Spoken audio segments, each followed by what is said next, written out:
ఈ ఎగ్జామినేషన్ మనకి స్వతంత్రం రాకముందు కూడా ఉంది. దాని అప్పుడు ఇండియన్ సివిల్ సర్వీసెస్ అని పిలిచేవాళ్ళు. దానిలో ఎక్కువ మంది బ్రిటిష్ వాళ్ళు ఉండేవాళ్ళు, కొంతమంది ఇండియన్స్ ఉండేవాళ్ళు. అసలు ఎగ్జామ్ ప్యాటర్న్ అనేది మనం బ్రిటన్ నుంచి తీసుకున్నాం, బ్రిటిష్ మోడల్ అన్నమాట.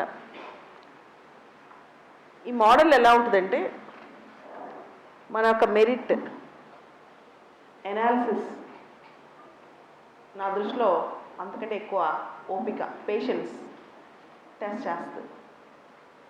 మన మెరిట్, మన ఎనాలిసిస్ అంటే మన యొక్క విశ్లేషణ అందుకంటే ఎక్కువ మన ఓపిక టెస్ట్ చేస్తుంది. అసలు ఎగ్జామ్కి ఏం కావాలి, ఏం చదవాలి, అసలు ఎగ్జామ్ బేస్ ఏంటి, చదువుకున్న వాళ్ళందరికీ అన్నీ వచ్చా, ఎగ్జామ్ పాస్ అయిన వాళ్ళకి అనే డౌట్ వస్తుంటుంది. అయితే ఈ ఎగ్జామ్ దాదాపు యావరేజ్న 26-27 వయసు ఉన్న వాళ్ళు పాస్ అవుతుంటారు. అంటే the average age of the candidate who pass the exam ఉన్న అందరి క్యాండిడేట్స్లో యావరేజ్ తీస్తే 26-27 వయసు ఉంటుంది. ఆ వయసులో అన్నీ వచ్చేస్తాయా, ప్రపంచంలో అన్ని విషయాల గురించి జ్ఞానం ఉంటుందా అనేది డౌట్. అండ్ ఒకటి మీరు ఖచ్చితంగా నమ్మండి, ఎవరు పుట్టుకతోనే అన్నీ తెలిసి పుట్టరు. మనిషి పుట్టుకతో మన brain it is like a plain slate, tabula rasa అంటారు జాన్ లాక్ అని ఆయన. మనిషికి వచ్చే నాలెడ్జ్ మొత్తం తర్వాత ఎక్వైర్ అయిన నాలెడ్జే. ఈ నాలెడ్జ్ రకరకాలుగా ఎక్వైర్ చేసుకోవచ్చు. ఒకటి మన చుట్టూ ఉన్న పరిస్థితిని చూసి ఏంటి అని క్వశ్చన్ చేసి ఎక్వైర్ చేసుకోవచ్చు. లేకపోతే చదువు, టీచర్స్, స్కూల్స్ దాని ద్వారా ఎక్వైర్ చేసుకోవచ్చు. ఇలా రకరకాలుగా ఎక్వైర్ చేసుకోవచ్చు. కొంతమందికి అదృష్టం ఏంటంటే చిన్నప్పటి నుంచి చదువుకున్న పేరెంట్స్, ఓరియంటేషన్ తెలిసిన పేరెంట్స్. ఉదాహరణకి టీనా దాబీ అని ఒక అమ్మాయి ఉంది. ఆ అమ్మాయికి 22 సంవత్సరాలకే 22 ఇయర్స్కి ఐఏఎస్ అయిపోయింది ఒకటే అటెంప్ట్లో. వాళ్ళ అమ్మ నాన్న కూడా రైల్వేస్లో టాప్ మోస్ట్ ఎంప్లాయీస్. చిన్నప్పటి నుంచి వాళ్ళకి ఒక అవగాహన ఉంది. అమ్మాయి బిఏ చదివేటప్పుడే తన సివిల్స్ కోసం అనుకుని ప్రిపేర్ అయింది. సో ఇలా అడ్వాంటేజ్ ఉన్నవాళ్ళు 100లో 1 ఉంటారు. అందరికీ అదృష్టం ఉండదు, అందరికీ అవసరం కూడా లేదు. మనం అనుకోవచ్చు ఖచ్చితంగా అప్పటి నుంచే ప్రిపేర్ అవ్వాలా, ఖచ్చితంగా అలానే చదవాలా అని. సో అందరికీ అదృష్టం ఉండదు, అందరికీ అవసరం కూడా లేదని నేను అంటాను. ఉదాహరణకి నా సంగతి తీసుకోండి. నేను degree second year final year వచ్చేంత వరకు సివిల్స్ రాద్దామని అనుకోలేదు. సివిల్స్ చేసేసి అదే సాధిద్దామని అనుకోలేదు. చిన్నప్పుడు ఎప్పుడో ఒక ఊహ ఉండేది, నేను బాగా అచీవ్ చేయాలి అని. ఆ ఊహనంతా ఒక డైరీలో రాసి పెట్టుకున్నాను. నేను లా చదవాలి, నేను పెద్దాక సివిల్స్ రాయాలి, ఇట్లా రాసి పెట్టుకున్నాను. కానీ నిజంగా దానికోసం నేనేం పెద్ద కృషి ఏం లేదు. అండ్ రెండోది, సివిల్ సర్వీసెస్లో బేసిక్స్ అంటారు, బేసిక్స్ బాగా రావాలంటారు. ఆ బేసిక్స్ ఏంటి అంటే ఆ బేసిక్స్ అనేవి స్కూల్ టెక్స్ట్ బుక్లోనే బేసిక్ కాన్సెప్ట్స్. కానీ మన ఎడ్యుకేషన్ సిస్టంలో స్కూల్లో పరీక్షలు పాస్ అవడం తప్పితే ఆ కాన్సెప్ట్స్ మన బ్రెయిన్లోకి వెళ్ళినాయా లేదా అనేది ఎవరు పట్టించుకోరు, ఈవెన్ పేరెంట్స్ కూడా. ఉదాహరణకి మన ఏసీ ఉంది, ఈ రూమ్లో ఏసీ ఉందని తెలుసు, కానీ దీనివల్ల హెచ్ఎఫ్సీస్ రిలీజ్ అవుతాయి, దీనివల్ల పర్యావరణం మీద, క్లైమేట్ చేంజ్ మీద ఎఫెక్ట్ పడుతుంది. ఈ కాన్సెప్ట్ మనకి 6వ తరగతిలో 5వ తరగతిలో పిల్లలకి చెప్పమన్నమాట. వీ నో ఎన్విరాన్మెంట్ చెప్పాలి అని, కానీ ఫిజికల్ ఎగ్జిస్టెన్స్కి, దానిపైన మనిషి మీద ఉండే ప్రభావానికి, ఎర్త్ మీద ఉన్న ప్రభావానికి, తర్వాత మన లైఫ్ స్టైల్ మీద ప్రభావానికి చిన్నప్పుడు ఎక్స్ప్లెయిన్ చేయం. సో దాన్ని సపరేట్గా, దీన్ని సపరేట్గా చూస్తాం. అంటే మన లైఫ్ సపరేట్గా, చదువు సపరేట్గా చూస్తాం. చదువుని సింక్రనైజ్ చేయం అన్నమాట. దాంతో ఒకటేసారి సివిల్స్ ఎగ్జామ్కి వచ్చేసరికి ఏదో చదివేయాలి, చాలా నేర్చుకోవాలి, ఏదో పెద్ద పెద్ద కష్టాలు పడాలి అనే ఫీలింగ్ ఉంటుంది. అలానే చిన్నప్పుడు మనం చూస్తాం ఎన్నికలు వచ్చాయని. ఎన్నికలని అందరూ తెలుసు. మా అబ్బాయి కూడా అడిగితే చెప్తాడు, 6 ఏళ్ళ అబ్బాయి, ఓటు ఏ ఏజ్లో వేయాలంటే 18 సంవత్సరాలు వచ్చాక వేయాలి అని. అంతకు మించి ఎన్నికల సంస్కరణలు ఎలా, ఐడియాలజీస్, సిద్ధాంతాలు అంటే ఏంటి అనేవి మనం 10th ఇంటర్లో కూడా పిల్లలకి చెప్పం. అంతెందుకు ఈ రోజుల్లో ఇంటర్ డిగ్రీ చదివే పిల్లలు అని సివిల్స్ ప్రిపరేషన్, గ్రూప్ 1 గ్రూప్ 2 ప్రిపరేషన్లో లేని పిల్లలు మన చుట్టుపక్కల ఏం జరుగుతుందంటే చెప్పలేని పరిస్థితి. నేను అప్పుడప్పుడు అడుగుతుంటాను, చంద్రయాన్ 2 అంటే ఏంటని. ఎవరైతే ప్రిపరేషన్ లేరో బయట కనిపించిన వాళ్ళకి దాంతో మాకేం సంబంధం అనే ఆలోచనలో ఉంటారనమాట. దానికి మాకు అసలు సంబంధం ఏంటి అని అంటే మన చుట్టూ జరిగేదే కదా, మన దేశం, మన ప్రపంచం, మనతో పాటు ఉన్న దైనందిక జీవితం, దానిలో మన సమాజంలో ఏం జరుగుతుంది అనేది. సో ఇది చాలా ఇంపార్టెంట్. ఇది ప్రతి పౌరుడికి తెలియాలి. 50% అంటే సివిల్స్లో కానీ గ్రూప్ 1లో కానీ ఇలాంటి పరీక్షల్లో 50% సిలబస్ మనకి మన చుట్టూ జరిగే అంశాలు మన ఆ పరీక్షకి ప్రిపేర్ అవ్వకపోయినా తెలుసుకోవాల్సిన అంశాలు అన్నమాట. డిగ్రీ వరకు అయితే తెలియకపోవడం వల్ల చాలామందివి సివిల్స్ ఎగ్జామ్కి వచ్చిన తర్వాత 4 ఏళ్ళు 5 ఏళ్ళు, ఇందాక చెప్పాను కదా, సివిల్స్ ఎగ్జామ్ యావరేజ్ పాస్ అవ్వాలంటే 26-27 సంవత్సరాలని. దానికి కారణం ఇదే. ఏదంటే డిగ్రీ అయిపోయిన తర్వాత ప్రపంచాన్ని అర్థం చేసుకోవడానికి మొదలెడతాం. సో ఇది ఒక ప్రాబ్లం. అయితే 1 or 2 years జాగ్రత్తగా కూర్చుని ఇవన్నీ లేకపోయినా ఒక మెళుకువతో ప్రిపేర్ అవుతాయి, ఒక టెక్నిక్తో ప్రిపేర్ అవుతాయి, ఎగ్జామ్ పాస్ అవటం కష్టమైతే కాదు. అసలు ఏంటి ఆ టెక్నిక్, ఏ విధంగా ప్రిపేర్ అవ్వాలి అనేది తెలుసుకోవాలి. మీరు గమనిస్తే కొన్ని లక్షల మంది సివిల్స్ పరీక్ష రాస్తారు, చివరికి అతి కొద్ది మంది మాత్రమే ర్యాంకర్లుగా మిగులుతారు. కొన్ని లక్షల మంది పరీక్ష రాసి చాలా కొద్ది మంది మాత్రమే ర్యాంకర్స్ అవుతారు. దానికి కారణం ఏంటి, ఎందుకు ఇలా జరుగుతుంది అంటే ఆ పరీక్ష మెళుకువ తెలియకపోవటం. కొద్దిమంది ఇంటర్వ్యూ దాకా వెళ్ళి, మెయిన్స్ దాకా వెళ్ళి కూడా పాస్ అవుతారు, కొద్దిమంది ఫెయిల్ అవుతారు. ఈ పాస్కి ఫెయిల్కి మధ్య తేడా ఏంటి, ముఖ్యంగా మెయిన్స్లో తేడా ఏంటి, ఇది క్వశ్చన్. దీనికి అసలు బేసిక్స్ ఏంటి అంటే అనాది కాలం నుంచి, అంటే గత 50-60 సంవత్సరాల నుంచి ఈరోజు వరకు యూపీఎస్సికి 4 పిల్లర్స్ ఉంటాయి. సివిల్ సర్వీసెస్ కానీ గ్రూప్ 1 కానీ ఏదైనా ప్రిలిమ్స్కి, మెయిన్స్కి, ఇంటర్వ్యూకి 4 పిల్లర్స్ ఉంటాయి.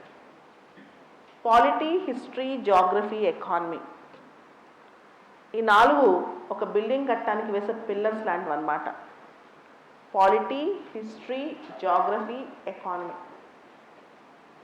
అంటే మన దేశ చరిత్ర, ప్రపంచ చరిత్రలో రష్యన్ విప్లవం, ఫ్రెంచ్ విప్లవం, అమెరికన్ విప్లవం, అలానే పారిశ్రామిక విప్లవం, అలానే దేశాలు ఎలా ఏర్పాటయ్యాయి, కలోనలైజేషన్ ఎలా అయింది, ఇంపీరియలిజం ఎలా అయింది, తర్వాత డీకలోనలైజేషన్ ఎలా అయింది, దేశాలకు స్వాతంత్రాలు ఎలా వచ్చాయి. సో ఈ అంశాలు, ఇది ప్రపంచ చరిత్ర కింద తీసుకోవచ్చు. సివిల్ సిలబస్లో ఉండే చరిత్ర. అలానే భారతదేశ చరిత్ర, మనకి మౌర్యులు ఎలా వచ్చారు, గుప్తులు ఎలా వచ్చారు, అంతకుముందు బుద్ధిజం, జైనిజం ఏంటి దగ్గర నుంచి గొప్ప గొప్ప రాజులు, తర్వాత మిడీవల్ ఇండియాలో ఢిల్లీ సుల్తానేట్, మొఘల్స్లో గొప్ప రాజులు ఎవరు, వాళ్ళ యొక్క సంస్కృతి ఏంటి, వాళ్ళు కట్టించిన కట్టడాలు ఏంటి, వాళ్ళ దగ్గర ఉన్న కవులు ఎవరు, ఇవన్నీ మిడీవల్. ఇంకా మోడర్న్ ఇండియా అంటే ఫ్రీడమ్ స్ట్రగుల్, మన దేశానికి స్వతంత్రం ఎలా వచ్చింది, దానికి కారకులు ఎవరు, దానిలో జరిగిన ఉద్యమాలు ఏంటి, దానిలో జరిగిన అంశాలు ఏంటి, ఎవరెవరు ఎలాంటి పాత్ని ఎన్నుకున్నారు, ఎలాంటి దారిని ఎన్నుకున్నారు, ఇవన్నీ మోడర్న్ ఇండియా. సో ఇది హిస్టరీ అన్నమాట. ఇది ఒక పిల్లర్. ఈ చరిత్రకు సంబంధించి మనం ఒక కథలాగా గుర్తుపెట్టుకోవాలి. ఎంత కథలాగా గుర్తుపెట్టుకోవాలి అంటే, భగత్ సింగ్ కథ ఉంది. భగత్ సింగ్ 1907లో పుట్టాడు, 1931లో చనిపోయారు. ఈ 23 సంవత్సరాల జీవిత కాలంలో ఆయన ఏమేమి విప్లవాలు చేశారు, తర్వాత ఆయనకి ఎందుకు ఉరిశిక్ష పడింది, నవజవాన్ భారత్ సభ ఎందుకు స్థాపించారు, హెచ్ఎస్ఆర్ఏలో యాక్టివ్ రోల్ ఎలా ప్లే చేశారు, ఆయనతో పాటు ఎవరెవరిని ఉరితీశారు, శాండర్స్ని ఎందుకు చంపారు, అలా కొన్ని కీలకమైన అంశాలు ఒక్కొక్క వ్యక్తి గురించి చరిత్రలో మిగిలిపోయిన వ్యక్తుల గురించి తెలుసుకోవాల్సిన అవసరం ఉంది. అలానే Sardar Patel iron man of India, ఆయన ఉక్కు మనిషిగా ఎందుకు అనుకుంటారు, సర్దార్ పటేల్ యొక్క విగ్రహం ప్రపంచంలో అతిపెద్దైన విగ్రహం స్టాచ్యూ ఆఫ్ యూనిటీ ఎందుకు పెట్టారు, సర్దార్ పటేల్ యొక్క ప్రాక్టికల్ రియలిస్ట్ భావాలు ఏంటి, నెహ్రూ గారికి పటేల్కి మధ్య భావజాలంలో తేడాలేంటి, అలానే Nehru prime minister, Sardar Patel deputy prime minister, ఇద్దరి మధ్య పోలికలు ఏంటి, తర్వాత ఇద్దరి మధ్య తేడాలు ఏంటి, ఇవన్నీ మనకు తెలియాలి. అదే చరిత్ర అనేది చదవటం, పూర్తి స్థాయిలో చదవటం. ఏ పుస్తకం బాగుంది అని అంటారా, నేను ఒకటి ఖచ్చితంగా చెప్తాను, బేసిక్స్ దేనికైనా సరే ఎన్సిఈఆర్టీ పుస్తకాలు 6వ తరగతి నుంచి 12వ తరగతి వరకు, NCERT books 6th class to 12th class, ముందు స్కూల్ టెక్స్ట్ బుక్లు చదవండి, తర్వాత పెద్ద పెద్ద టెక్స్ట్ బుక్లు. హిస్టరీ అనేది చాలా బుక్స్ ఉంటాయి, కాకపోతే ముందు బేసిక్స్ రావాలి, స్కూల్ టెక్స్ట్ బుక్స్. దాంతోపాటు ఇది గుర్తుపెట్టుకోవాల్సిన అంశం, హిస్టరీ చదివేటప్పుడు ఏదో చదివేస్తున్నాం మన మీద రుద్దేసుకుంటున్నాం అనుకోకుండా దాన్ని ఫీల్ అవుతూ చదవండి, ఆ టైం లైన్లోకి వెళ్ళండి, అక్కడ నిజంగా వాళ్ళ బాధలేంటి, కష్టాలేంటి, అక్కడ ఎలా ఉండేది పరిస్థితులు అనేది ఒకసారి ఆలోచించండి. మీరు చిన్నప్పుడు చూసుంటారు ఆదిత్య 369 అనే ఒక సినిమా వచ్చింది. ఆదిత్య 369 సినిమాలో టైం మిషన్ ఉంటుంది. టైం మిషన్లో కాలానికి వెనకెళ్ళొచ్చు, కాలానికి ముందుకెళ్ళొచ్చు. సో ఆల్మోస్ట్ హిస్టరీ చదువుతున్నప్పుడు మీరు ఆ టైం మిషన్ ఎక్కినట్టే భావించండి. ఆ కాలంలోకి వెళ్ళి ఆ కాలమాన పరిస్థితులు ఎలా ఉన్నాయి, దాని ప్రభావం ఎలా ఉంది అని ఆలోచిస్తూ చదివితే ఖచ్చితంగా మీకు ఆ తేడా కనపడుతుంది. ఉదాహరణకి గాంధీ, భగత్ సింగ్. గాంధీ గారు ఎందుకు సత్యాన్ని, అహింసను ఎన్నుకున్నారు, భగత్ సింగ్ హింసను ఎందుకు ఎన్నుకున్నారు, అందరి భావజాలం ఒకేలా ఉంటుందా, అలా మిమ్మల్ని మీరు క్వశ్చన్ చేస్తూ చదివితే మర్చిపోయే అవకాశం ఉండదు. చాలామంది విద్యార్థులు ఆలోచించేది ఏంటంటే నేను బాగా చదువుతున్నాను కానీ నేను అన్నీ మర్చిపోతున్నాను అని. మర్చిపోవటం ఎప్పుడు జరుగుద్దంటే మనం దానిలో ఇంటిగ్రేట్ అవనప్పుడు, ఆ సబ్జెక్ట్ మనం ఫీల్ అవనప్పుడు సబ్జెక్ట్ మర్చిపోతాం. కానీ ఆ సబ్జెక్ట్ మనం ఫీల్ అవుతూ చదివితే, ఆ సబ్జెక్ట్ని మనం రియల్గా తీసుకొని చదివితే మనసుకి మర్చిపోం. ఏదైనా మన మనసుకు దగ్గరగా వచ్చింది మర్చిపోయే అవకాశం తక్కువ ఉంటుంది. అంటే 10 సబ్జెక్టులు ఉంటే 10 సబ్జెక్టులు మనసుకు దగ్గరకు రావాలని కాదు, కనీసం మ్యాక్సిమం సబ్జెక్ట్స్ మనం ఫీల్ అవుతూ చదివితే కనుక మనకి గుర్తుండే అవకాశం చాలా ఎక్కువ ఉంటుంది అన్నమాట. చాలామంది బాగా చదువుతున్నాము కానీ మర్చిపోతున్నాం. మర్చిపోయటం కారణం ఏంటంటే ఆ సబ్జెక్ట్ని ఏదో ఒక చదువులాగా చదువుతున్నాం కానీ మనం దానికి దగ్గర అవ్వట్లేదు అని అర్థం. So you need to feel it while studying it. అది చదివేటప్పుడు, అర్థం చేసుకునేటప్పుడు ఫీల్ అవుతూ చేయాలి. ఇది హిస్టరీ. తర్వాత పాలిటీ. పాలిటీ అంటే స్టూడెంట్స్ అందరూ కేవలం కాన్స్టిట్యూషన్, రాజ్యాంగం చదవటం అనుకుంటారు. పాలిటీ అంటే కాన్స్టిట్యూషన్ చదవటం మాత్రమే కాదు, అబౌట్ పొలిటికల్ సిస్టమ్, మన రాజకీయ వ్యవస్థ మొత్తం అర్థం చేసుకోవడం. రాజకీయ వ్యవస్థ అంటే కేవలం ఎలక్షన్స్ మాత్రం కాదు, it's about party system, party వ్యవస్థ ఎలా ఉంది, ప్రెషర్ గ్రూప్స్ ఎలా ఉన్నాయి, దాంతోపాటు రకరకాల పబ్లిక్ పాలసీసు, బిల్స్, చట్టాలు, వీటన్నిటి గురించి చదవటం పాలిటీ. ఉదాహరణకి నిన్న పాక్సో చట్టంలో సవరణలు వచ్చాయి. POCSO, protection of children from sexual offences చట్టంలో సవరణలు వచ్చాయి. ఇప్పుడు అగ్రవేటెడ్ పెనిట్రేటెడ్ సెక్షువల్ అసాల్ట్కి ఉరి శిక్ష కూడా వేయచ్చు. ఈ పాక్సో చట్టంలో ఇటువంటి సవరణలు వచ్చాయి. పాక్సో చట్టం 18 సంవత్సరాల లోపల బాలికలకు, కేవలం బాలికలకు మాత్రమే కాదు, ఈవెన్ బాలులకు కూడా, అంటే బాయ్స్ అండ్ గర్ల్స్. పాక్సో చట్టం POCSO act is a gender neutral act. అంటే ఇట్ ఈస్ జెండర్ న్యూట్రల్. 18 సంవత్సరాల లోపు అబ్బాయిలు జరిగినా అమ్మాయిలు జరిగినా ఇంత సునిశ్చితంగా ఒక చట్టాన్ని మీరు అర్థం చేసుకోవాలి. ఫిలిమ్స్లో బిట్ అదే ఇస్తాడు. పాక్సో చట్టం number 1 gender neutral act. Number 2 for aggravated penetrative sexual assault the POCSO act also prescribes capital punishment. Point number 3 it also deals with child pornography. Point number 4 it also aims at establishing special courts. ఇట్లా 4 పాయింట్లు ఇస్తాడు. ఏ correct అని అడుగుతాడు. ఇది కూడా పాలిటీలోకే వస్తుంది. So మన చుట్టూ జరుగుతున్న చట్టాలు, సరగసి బిల్లు, అలానే ఈ మధ్య రకరకాల పాలసీస్ వచ్చాయి. డ్రోన్ పాలసీ అని, బయోఫ్యూయల్ పాలసీ అని, ఇలా రకరకాల పాలసీస్, ఇవన్నీ కూడా మనం చదువుకోవాల్సిన అవసరం ఉంది. సో ఇదే పాలిటీ అంటే రాజ్యాంగం మేజర్గా చదువుతాం. రాజ్యాంగంలో ఫండమెంటల్ రైట్స్, డైరెక్టివ్ ప్రిన్సిపల్స్ ఇవన్నీ. అయితే పాలిటీకి ఏ బుక్ చదవాలి? 11th class NCERT Indian constitution at work అని ఒక బుక్ ఉంటుంది. 11వ తరగతి ఎన్సీఆర్టీ పుస్తకం ఇండియన్ కాన్స్టిట్యూషన్ ఎట్ వర్క్ అనే పుస్తకం. ఆ బుక్ కవర్ టు కవర్ 2-3 సార్లు ఒక నవల్ లాగా చదవాలి. చదివేటప్పుడు మన రాజకీయ వ్యవస్థను, రాజ్యాంగ వ్యవస్థను అర్థం చేసుకుంటూ చదవాలి. దాంతోపాటు ఇప్పుడు ఇంగ్లీష్ మీడియం స్టూడెంట్స్ అయితే డిడి బసు, సుభాష్ కాశ్యప్ వంటి స్టాండర్డ్ బుక్స్ ఉన్నాయి. తెలుగు మీడియం స్టూడెంట్స్కి Telugu Academy books, BR Ambedkar Open University books, history కానీ పాలిటీ కానీ ఇవన్నీ ఉన్నాయి. తర్వాత ఎకానమీ, నెక్స్ట్ పిల్లర్ ఎకానమీ. ఇప్పుడు ఎకానమీ చదువుతున్నప్పుడు మనకి ఎకానమీ అంటే చాలా భయం. ఎకానమీ ఎలా అర్థం చేసుకోవాలి అని.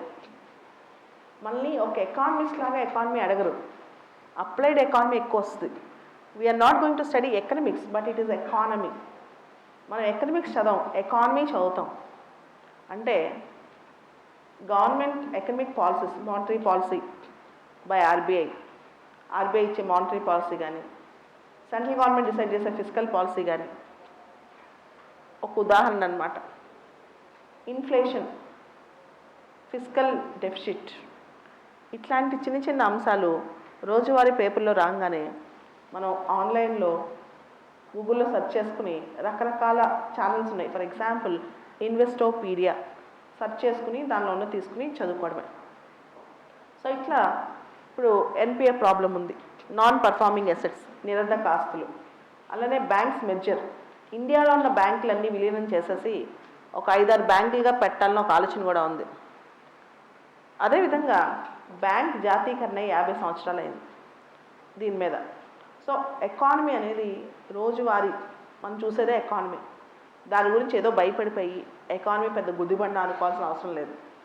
ఉదాహరణకి లాస్ట్ 2-3 మంత్స్ నుంచి కంటిన్యూస్గా ఒక వార్త వస్తుంది. ఇండియాలో నిరుద్యోగం 6.1% ఉంది, గత 40 సంవత్సరాల్లో ఇదే హైయెస్ట్ అని చెప్పి. అసలు నిరుద్యోగం అంటే ఏంటి, అది ఎన్ని రకాలు?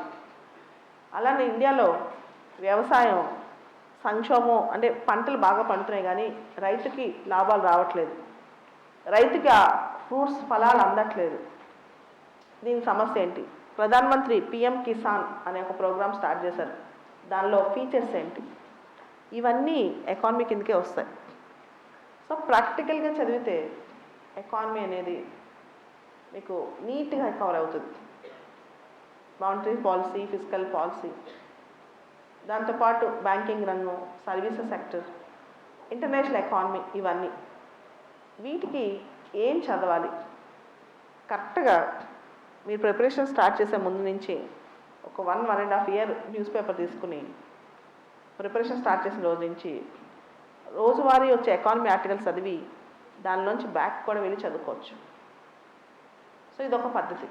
ఈ చదువుతూ టైం ఉంటే రమేష్ సింగ్ అనే ఒక బుక్ ఉంటుంది. రమేష్ సింగ్ మా అప్పుడు దత్తా అండ్ సుందరం అనే ఒక బుక్ ఉండేది. అది చాలా పెద్దది, చాలా బాగుండేది బుక్, ఎనాలిసిస్. అదేవిధంగా ఉమా కపిల, ఇండియన్ ఎకానమీ మెయిన్స్కి ఉమా కపిల అనే ఒక బుక్. ఇట్లా బుక్స్ ఉన్నాయి.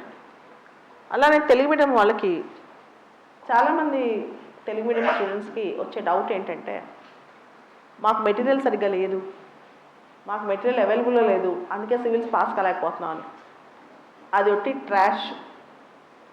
Telugu medium students English medium students కన్నా కొంత ఆర్గనైజ్డ్గా ప్రిపేర్ అవ్వాల్సిన అవసరం ఉంటుంది. అంటే ఒక పద్ధతి ప్రణాళికాబద్ధంగా. ఆ పద్ధతి ప్రణాళిక ఏంటంటే, న్యూస్ పేపర్స్లో మనకి రకరకాల న్యూస్ పేపర్స్ ఉన్నాయి. ఆంధ్రజ్యోతి, ఈనాడు, సాక్షి, నమస్తే తెలంగాణ, ఇట్లా.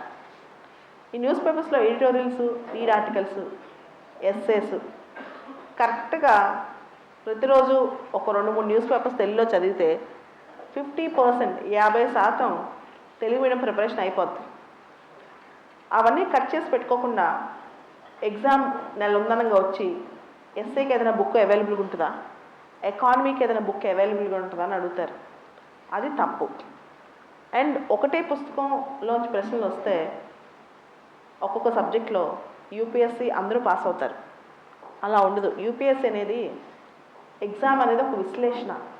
ఆ విశ్లేషణ రావాలంటే మీరు ఎక్కువ డిపెండ్ అవ్వాల్సింది స్టాండర్డ్ టెక్స్ట్ బుక్స్, తర్వాత వార్తాపత్రికలు, న్యూస్ పేపర్స్.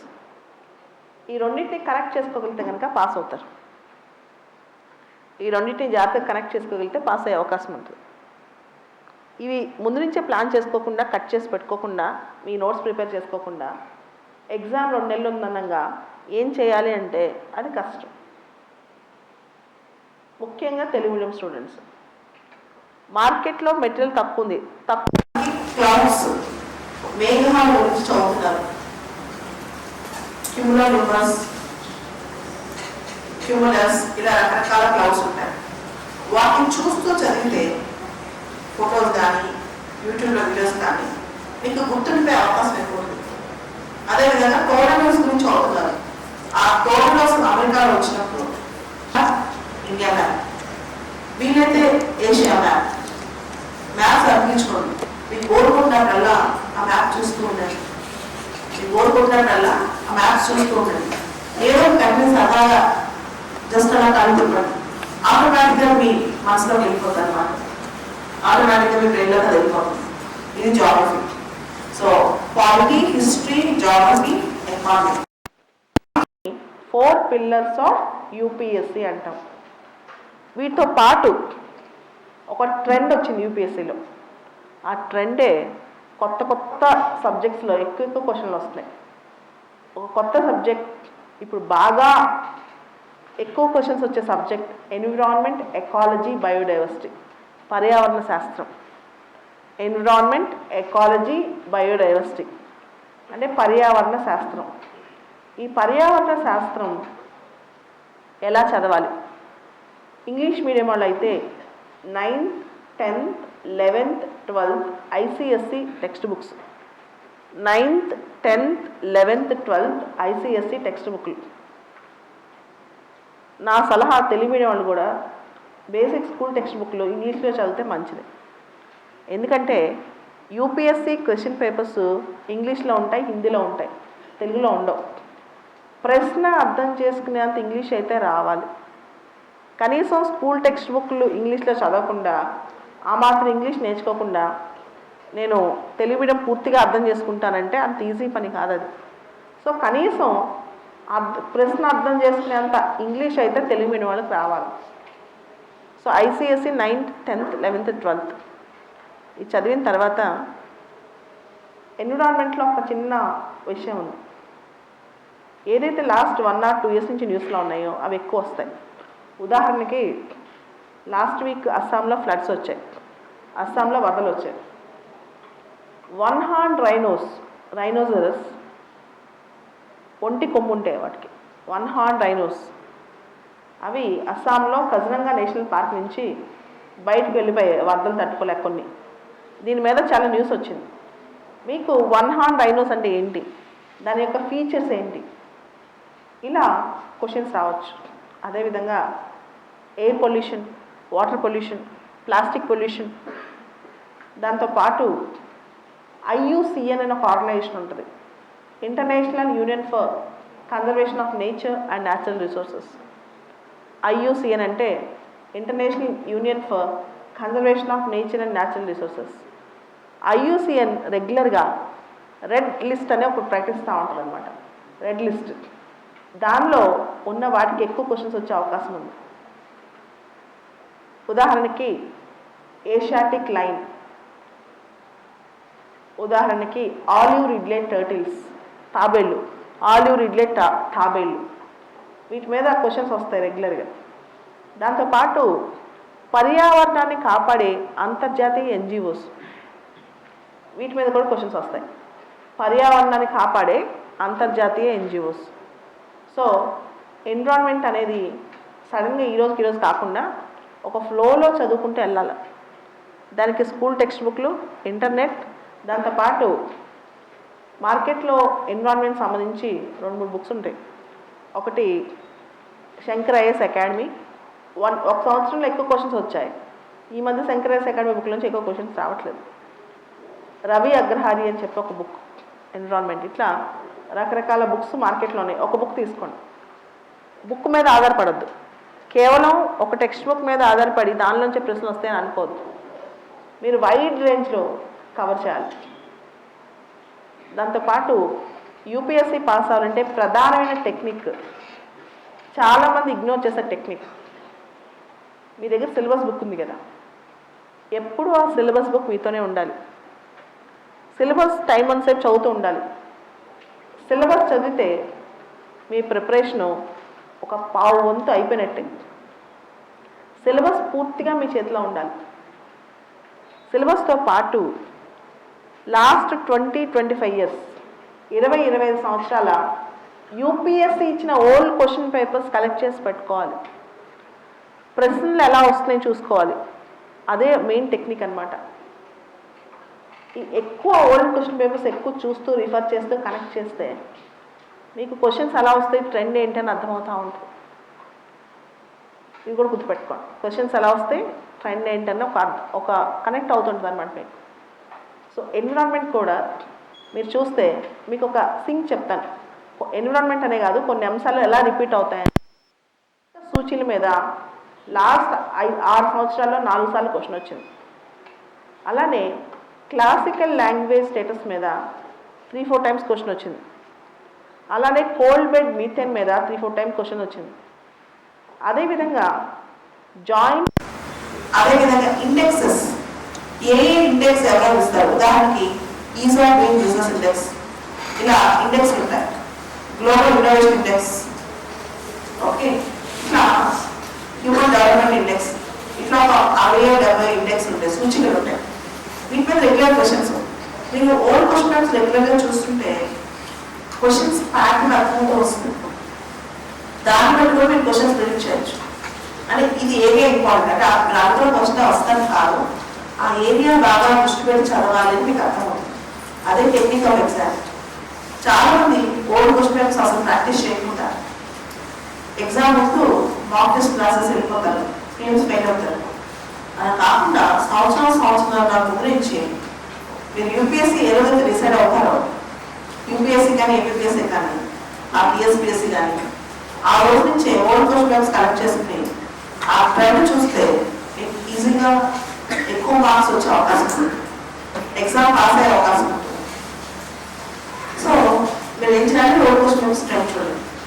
ఒకటి ఎన్విరాన్మెంట్, ఇప్పుడు ఎక్కువగా వచ్చిన సబ్జెక్ట్. రెండోది international relations and international organisations. International relations and international organisations, అంతర్జాతీయ సంబంధాలు, అంతర్జాతీయ అండ్ ప్రాంతీయ గ్రూపులు. ఉదాహరణకి మోడీ గారు గత నెలలో, ఈ నెల మొదట్లో G20 సదస్సుకి జపాన్ వెళ్ళారు. ఎక్కడ G20 సదస్సు జరిగింది? ఒసాకా.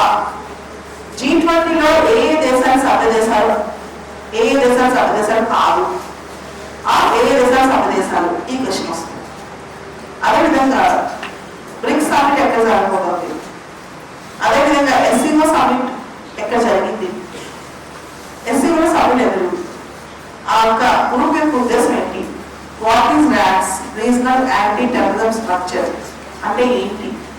ఇట్లా మీకు ఇప్పుడు ట్రెండ్ ఏంటంటే అంతర్జాతీయ గ్రూపులు, ప్రాంతీయ గ్రూపులు, అంతేకాకుండా అంతర్జాతీయ సంబంధాల ముఖ్య అంశాలు.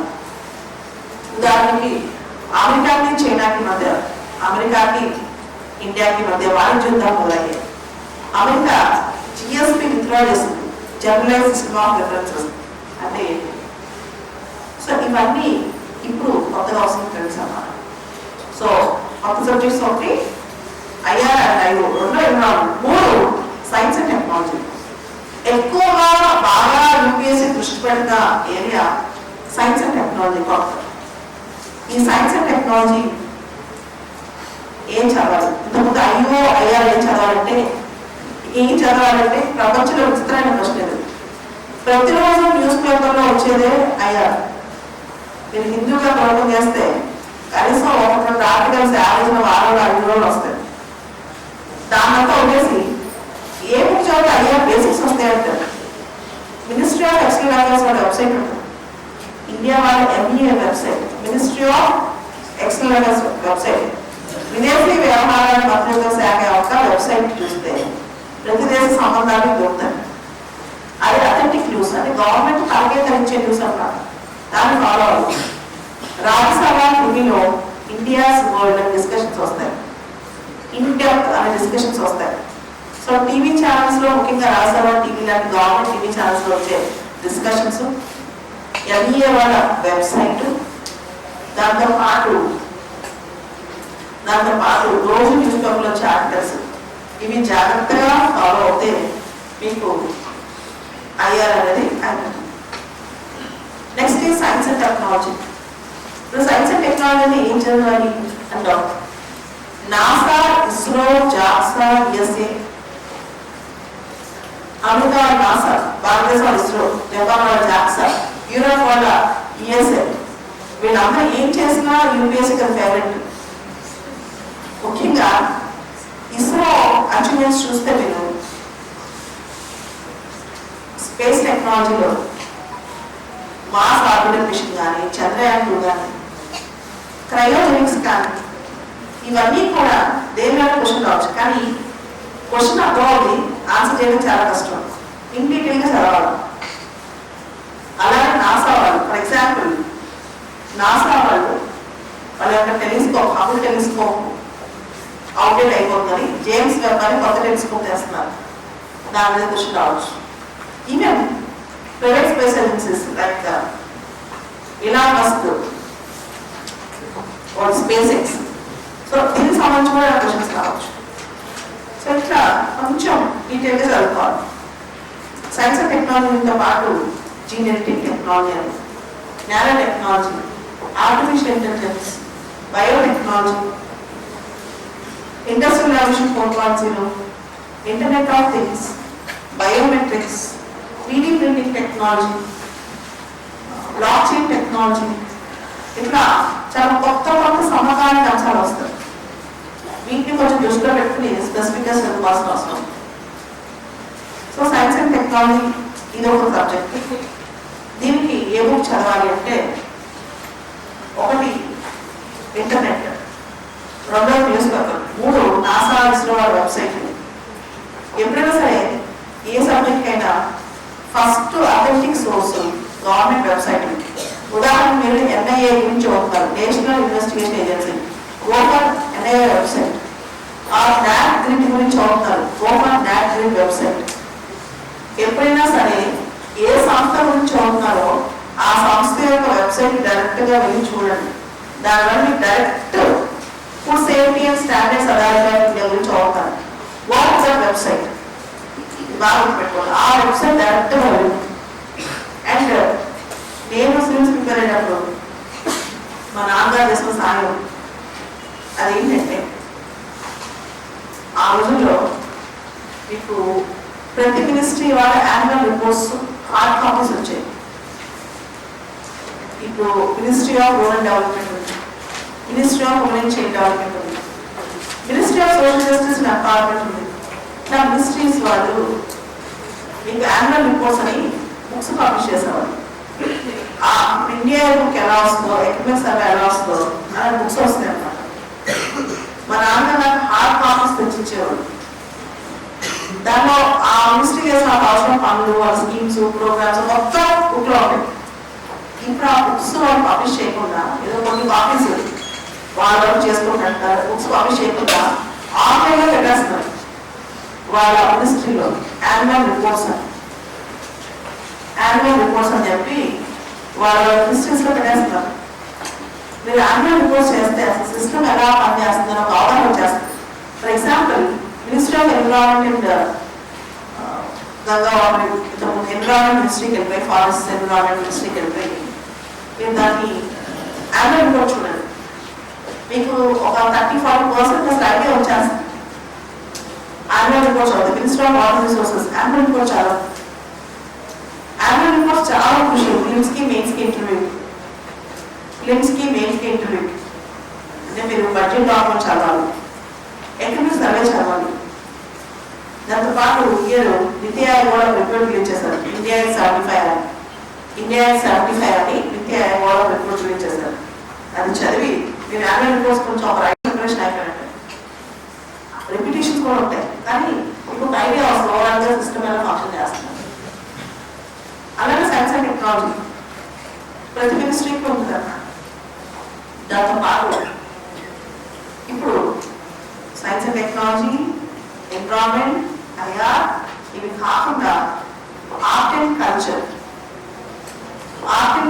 అని ఈ సబ్జెక్ట్ కింగ్స్ లో కానీ మెయిన్స్ లో కానీ కొంచెం ఎక్కువగా ఫోకస్ వస్తుంది.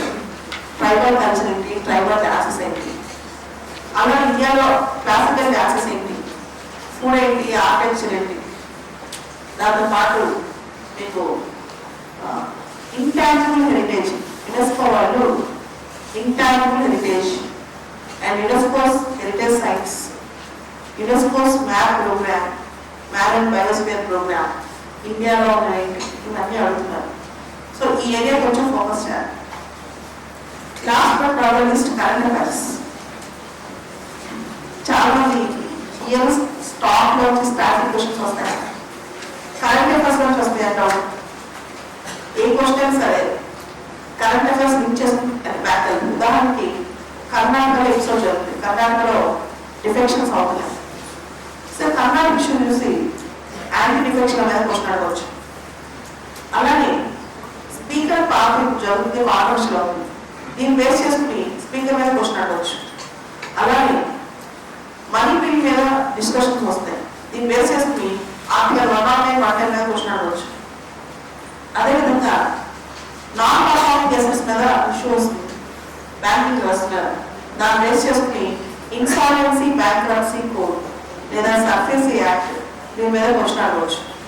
సో దీన్ని కరెంట్ అఫైర్స్ అనాలా, స్టాటిక్ అనాలా? కరెంట్ అఫైర్స్ నుంచి స్టాటిక్ వెళ్తారు ఒకసారి క్వశ్చన్. అలాగే మీకు ఎల్జిబిటి హక్కుల గురించి రకరకాల లాస్ట్ 2 years నుంచి వచ్చిన సుప్రీంకోర్టు జడ్జిమెంట్స్, ఇంపార్టెంట్ జడ్జిమెంట్స్ అని ఖచ్చితంగా బ్రెయిన్ లో ఉంటారు. ఇది కూడా ఇంపార్టెంట్ ఇష్యూ అన్నమాట. గత 2 సంవత్సరాల నుంచి వచ్చిన అతి కీలకమైన సుప్రీంకోర్టు జడ్జిమెంట్స్ అన్ని మన బ్రెయిన్ లో ఉంటారు. దాన్ని తీసుకుని స్టాక్ క్వశ్చన్ అడుగుతారు. లేదా ఇప్పుడు అందరి మీద సెక్షువల్ హరాస్మెంట్ కేసులు ఎక్కువైపోతుంది, ఇంక్లూడింగ్ సుప్రీంకోర్టు చీఫ్ జస్టిస్ గారు. విశాఖపట్నం స్టేట్ ఆఫ్ రాజస్థాన్ అని prevention of sexual harassment and working places అని ఒక జడ్జిమెంట్. సో ఇట్లా ప్రతిదానికి eligibility rights, child rights, disabled rights అలా. సో ఇదంతా ఒక పద్ధతి, ఇదంతా ఒక ప్రిపేర్ అయ్యే పద్ధతి. So 4 subjects, 4 or 5 peripheral subjects. ఇది ఒక పద్ధతి అయితే దీంతో పాటు మెయిన్స్ కి ethics, SA, disaster management, security issues ఇలాంటివి ఉంటాయి. దీంతో పాటు బియాండ్ దిస్ రెండో అంశం ఏంటంటే కొన్ని ట్రెండింగ్ సబ్జెక్ట్స్ ఉంటాయి, like intellectual property rights, IPRs లో, copyrights, patents, GI tags, ఇది ఒక ట్రెండింగ్ ఏరియా. రెండో ట్రెండింగ్ ఏరియా సైబర్ సెక్యూరిటీ. ఇప్పుడు data new privacy, data privacy అనే concepts, data outsourcing, data localisation, ఇట్లాంటి కాన్సెప్ట్స్ వచ్చిన దీని మీద క్వశ్చన్. అదేవిధంగా ఈ సంవత్సరం గాంధీ గారికి మనం 150th బర్త్ యానివర్సరీ జరుపుతున్నాం గాంధీ గారిని. ఆయన మీద ఖచ్చితంగా రావాల్సింది. అలానే జలియన్వాలా బాగ్ మొత్తం 100 సంవత్సరాలు ఖచ్చితంగా జలియన్వాలా బాగ్ ఇన్సిడెంట్, అది బాగా జాతీయ ఉద్యమమైన ప్రభావం. అలానే ఇంటర్నేషనల్ లేబర్ ఆర్గనైజేషన్ 100 సంవత్సరాలు ఐఎల్ఓ గురించి క్వశ్చన్స్.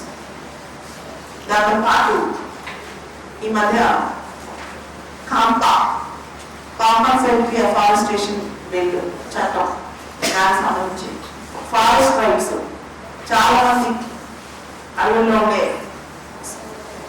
ట్రైబల్స్ వీళ్ళందరినీ పంపిణీ చేయడం, దీంతో ఫారెస్ట్ రైట్ చట్టం. అలాగే మీకు తెలిసి ఉంటుంది, ఒక 4 నెలల క్రితం ఒక American citizen Sentinelese Andaman Nicobar islands లో చంపేయబడ్డాడు. సో ఇండియాలో ఉన్న tribal rules, particularly PVTGs, particularly vulnerable tribal rules, ఈ అంశం. దాంతోపాటు చెన్నైలో నీతి అన్నది వాటర్ ప్రైసెస్ ఉంది. వాటర్ ప్రైసెస్ గురించి ఇక్కడ నీతి ఆయోగ్ ఇచ్చే reports, composite water management index. ఇప్పుడు ట్రెండింగ్ సబ్జెక్ట్ ఆర్టిఫిషియల్ ఇంటెలిజెన్స్. ఇండియాలో ఆర్టిఫిషియల్ ఇంటెలిజెన్స్ ఎలా, రోబోటిక్స్ ఎలా. దాంతో పాటు recent any schemes and programmes. దాంతో పాటు PIB, press information bureau, PIB వాళ్ళు రెగ్యులర్గా గవర్నమెంట్ యొక్క సమాచారం మొత్తం రిలీజ్ చేస్తుంటారు. ఖచ్చితంగా పిఐబి మీరు ఎగ్జామ్ రాసే 1 year గురించి చదవాలి.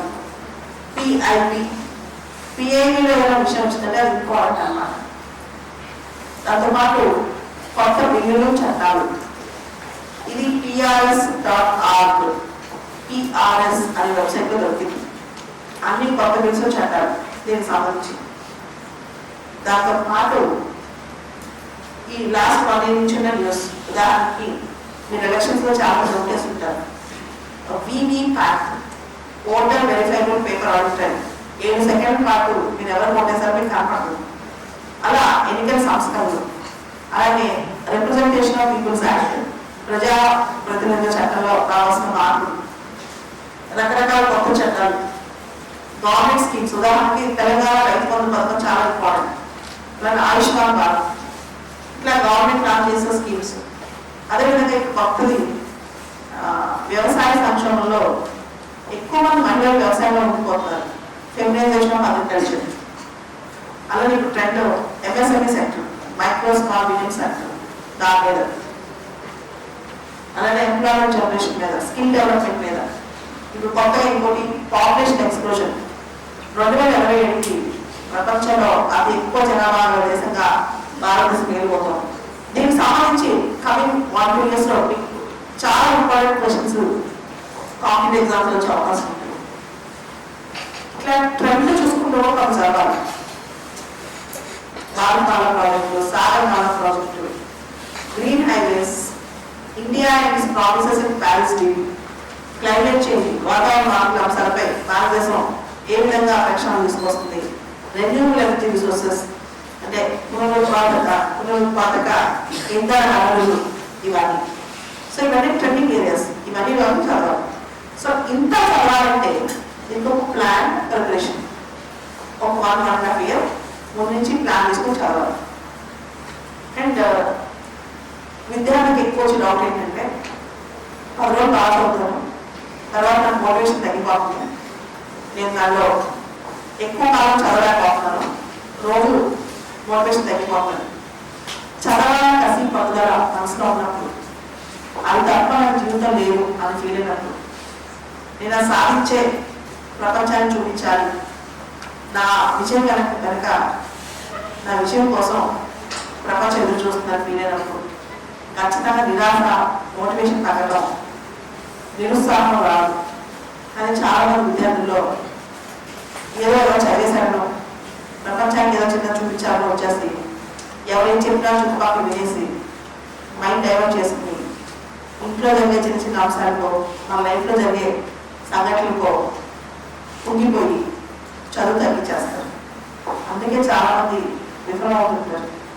ఎవరైతే పోరాటం ఆపో, ఎవరైతే నిరంతరం పనిచేస్తారో, ఎవరికైతే ఆకాశం మనసులో అడుగుతుంటారో వాళ్ళు పరిగెడుతూనే ఉంటారు. ఫెయిల్ అవుతారు, ఫెయిల్ అవడం తప్పదు, కానీ అక్కడ ఆగిపోవడం తప్పు. ఫెయిల్ దగ్గర ఆగిపోవడం తప్పు. ఫెయిల్ అవ్వడం తప్పు కాదు, ప్రతి ఒక్కరు ఫెయిల్ అవ్వాల్సిందే. ఎందుకంటే ఫెయిల్యూర్ అనేది మనిషిని దృఢపరుస్తుంది. Will become very strong with every failure. అసలు మనిషి గట్టి దెబ్బలు తగలాలి, తగలకపోతే జీవితం కాదు. కాకపోతే అక్కడే ఆగిపోయి ఏడ్చుకుంటూ నా జీవితం వృధా అయిపోయింది, నాకేమిటి ఇలా జరిగింది, నా పాత్ర ఏమిటి ఇలా జరిగింది అని ప్రశ్నించుకుంటూ ఉండిపోకూడదు. అలా ఉండిపోతే మనకి అన్యాయం జరుగుతుంది. దయచేసి ఎక్కడ ఆగకండి, పరిగెడతాడు. సామెత ఇంగ్లీష్లో తెలుగులో చెప్తారు, బాగా స్పీడ్గా పరిగెత్తాలి, పరిగెత్తలేనప్పుడు కనీసం నడవాలి, నడవలేనప్పుడు కనీసం పాకాలి, పాకలేనప్పుడు కనీసం ముందుకెళ్తూ ఉండాలి. కానీ అక్కడే మాత్రం ఆగిపోకూడదు. యూనిట్ టు గో ఫార్వర్డ్, ఎప్పుడు ముందుకే వెళ్తుంటారు. సో ఇంకా క్వశ్చన్, యూపీఎస్సీలో ఆప్షన్స్ ఎలా సెలెక్ట్ చేసుకోవాలి, ఏ ఆప్షన్ సెలెక్ట్ చేసుకోవాలి, ఎలా సెలెక్ట్ చేసుకోవాలి. ఆప్షన్ సెలెక్షన్ కి చాలా మంది బయట ఒక ప్రచారం ఉంది, స్కోరింగ్ అని. అది ఒక విద్య. వచ్చే సంవత్సరం ఏ ఆప్షన్ లో ఎక్కువ స్కోరింగ్ వస్తో ఎవరికి తెలియదు, ఇంక్లూడింగ్ యూపీఎస్సీ చైర్మన్ తో సహా. వచ్చే సంవత్సరం ఏ ఆప్షన్ లో మ్యాక్సిమం స్కోరింగ్ వస్తో ఎవరికి తెలీదు, ఇంక్లూడింగ్ యూపీఎస్సీ చైర్మన్ తో సహా. కాబట్టి మీరు చేయాల్సిన పని ఏంటంటే, మీకు ఇంట్రెస్ట్, ఒక్కొక్కరికి ఒక్కొక్క సబ్జెక్ట్ ఉంటే బాగా మనసు దగ్గరగా ఉంటుంది. ఒక్కొక్క సబ్జెక్ట్ ఉంటే అసలు మనసు దగ్గర లేదు. ఉదాహరణకు నేను అన్నాను, నాకు ఎంతసేపు కూర్చొని చెప్పినా గాయాలు అనేది ఎక్కదు, కేవలం బట్టి పడితే అర్థం కాకపోతే. సో మీరు ఏం చేయాలంటే, మీ మనసుకి ఏదైతే దగ్గరగా ఉందో అది ఇంపార్టెంట్. రెండోది మీ టీచర్. ఆప్షన్ టీచర్ ఎప్పుడు ఎక్కువ అవసరం అవుతాడంటే, మీరు మెయిన్స్ రాసేటప్పుడు. మెయిన్స్ రాసే ఎగ్జామ్ ముందు రోజు కూడా ఆ ప్రశ్నకి ఏదో లోపం వస్తూ ఉంది, భయం వేస్తూ ఉంది. ఆ టైంలో మీ టీచర్ మీకు ఉంటారు. ఒకటి మీ సబ్జెక్ట్ మీద మీకుండే ఇంట్రెస్ట్, రెండోది మీ ఆప్షన్ టీచర్. ఈ రెండో ఉన్న ఏ ఆప్షన్ అయినా తీసుకోండి. అంటే స్కోరింగ్, ఇది తక్కువ స్కోరింగ్, ఇవన్నీ, లేదా మా ఫ్రెండ్ ర్యాంక్ వచ్చింది, తీసుకునే మార్కులు తక్కువ వచ్చినాయి, అదందరికీ ఒకేలా జరగాలని ఉండదు. So very subjective question. ఏది స్కోరింగ్, లేదా మా ఫ్రెండ్ తక్కువ వచ్చినాయి, నాకు తక్కువ వస్తాయా, అబ్బాయికి అలా జరిగిందని నీకు అలా జరగదు, లేదా అబ్బాయికి మంచి మార్కులు వచ్చి నీకు రావాల్సిన అవసరం లేదు. సో ఆ యూనివర్సల్ అప్లికేషన్ ఉంది ఆప్షన్లో. అందుకని అలాంటి ప్రలోభాలు వెళ్ళకుండా మీకు నచ్చాలి, మీకు టీచర్ ఉండాలి. ఈ రెండు ఇంపార్టెంట్ అనమాట. రెండు ఉండేది ఏదైనా తీసుకోండి.